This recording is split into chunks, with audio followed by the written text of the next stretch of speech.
కేసీఆర్ నేతృత్వంలో తెలంగాణ ఉద్యమం సాగినప్పుడు ఉద్యమకారులు అమరవీరుల కుటుంబాలకు న్యాయం జరుగుతుందని భావించామని, కానీ రాష్ట్రం వచ్చాక తీరని అన్యాయం జరిగిందని కేసీఆర్ కుమార్తె జాగృతి అధ్యక్షురాలు కల్వకుంట్ల కవిత ఆరోపించారు. బాగ్ లింగంపల్లిలో తెలంగాణ జాగృతి ఆధ్వర్యంలో జరిగిన ఉద్యమకారుల ఆత్మగౌరవ సభలో కవిత మాట్లాడుతూ ఉద్యమ సోయి లేని రేవంత్ రెడ్డి సీఎం కావడం తెలంగాణ చేసుకున్న దౌర్భాగ్యమని మండిపడ్డారు. ఎన్నికల సమయంలో ఇచ్చిన హామీలను రాబోయే బడ్జెట్లో కాంగ్రెస్ ప్రభుత్వం తప్పక నెరవేర్చాలని డిమాండ్ చేశారు. హామీలు నెరవేర్చకపోతే ఊరుకోబోమని హెచ్చరించారు. బీఆర్ఎస్కు అధికారం ఇచ్చిన చేదు జ్ఞాపకాలే మిగిలాయని ఆవేదన వ్యక్తం చేశారు. ప్రొఫెసర్ కోదండరాం, ఆకునూరి మురళి వంటి వారు రేవంత్తో కలవడంతోనే తాము కాంగ్రెస్ను నమ్మామని, కానీ 2.5 ఏళ్లుగా ప్రొఫెసర్ కోదండరాం మాట్లాడడం లేదని కవిత విమర్శించారు. బడ్జెట్లో హామీలకు సంబంధించిన నిర్ణయాలు లేకపోతే కోదండరాంను ప్రశ్నిస్తామని హెచ్చరించారు. త్వరలోనే కొత్త రాజకీయ పార్టీ పెడతామని కవిత ప్రకటించారు.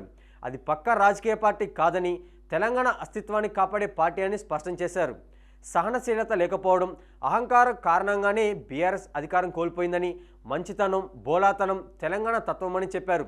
అవి కోల్పోతే మనల్ని మనం కోల్పోయినట్టేనని అన్నారు.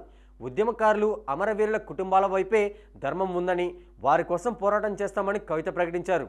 ప్రైవేటు ఉద్యోగాల్లో తెలంగాణ బిడ్డలకు 20% రిజర్వేషన్లు కల్పించాలని డిమాండ్ చేశారు. జయశంకర్ సార్ విగ్రహం కేబీఆర్ పార్క్లో లేదా ట్యాంక్ బండ్పై పెట్టాలని అప్పట్లో మున్సిపల్ శాఖ మంత్రిని ఎన్నోసార్లు అభ్యర్థించినా సాధ్యం కాలేదని అన్నారు.